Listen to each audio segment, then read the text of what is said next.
हाय नमस्कार दोस्तों। तो काफी दिनों के बाद हम वीडियो बनाने जा रहे हैं। हम आशा और पूरा विश्वास करते हैं कि आपको वीडियो पसंद आएगा। अगर आप हमारे चैनल पर नया हैं तो प्लीज हमारे चैनल को सब्सक्राइब करें, वीडियो को लाइक करें और ज्यादा से ज्यादा शेयर करें और मुझे सपोर्ट करें। आज का जो गाना है वो पवन सिंह जी का गाना है और गाना का बहुत ही अच्छा बोल है। एगो चुम्मो ले जा गाल में और दिलवो ले जा रुमाल में। तो आइए देर नहीं करते हुए इस गाना को सुनते हैं और एंटरटेन करते हैं। एक चुम्मो ले जा गाल में संग दिलवो ले जा रुमाल में। एक चुम्मो ले जा गाल में संग दिलवो ले जा रुमाल में। जाता राजवा चढ़ के जहवा फसिया ना मोहनी के जाल में। एक चुम्मो ले जा गाल में संग दिलवो ले जा रुमाल में। एक चुम्मो ले जा गाल में संग दिलवो ले जा रुमाल में। जाता राजवा चढ़ के जहवा फसिया ना मोहनी के जाल में। एक चुम्मो ले जा गाल में संग दिलवो ले जा रुमाल में।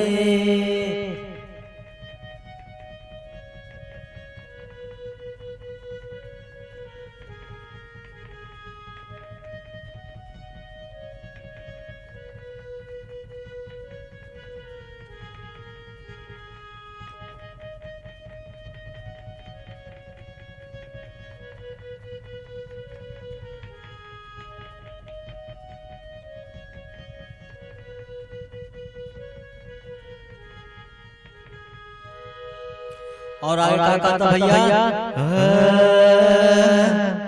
देखिए आगे कहा था बड़ा अच्छा भाव कहा था करा नाचरा पर हमरा तो साई पिया कौनो तू दूसरा पर मरमर मलाई पिया। ई मरद मेहरी के बाद बड़ा सच के बात होला और एक दूसरा पर शक करा था और संगीत के माध्यम से कहा था अरे कारा हमरा तू अजरा पसाई पिया कौनो तू दूसरा पर मलाई पिया। दीहाना के हमर तू हक हो मैं हक जात हई जलसत हो। सातो बचनमा बोलिया सजनमा लजिया बचैया हर हाल में। सातो बचनमा बोलिया सजनमा लजिया बचैया हर हाल में। सातो बचनमा बोलिया सजनमा लजिया बचैया हर हाल में। एक चुम्मो ले जा गाल में संग दिलवो ले जा रुमाल में।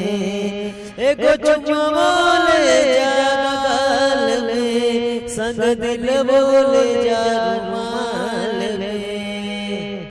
देखिए मेरी अपना मर्द से कहा था अगर परदेश में जात बाड़ी अगर वहाँ साउथ के चक्कर में रह रहा और हमरा पता चल गई तब बवाल कर अपना संगीत के माध्यम से कहा था कौन भाव में कहा था भैया आओ सुन जा।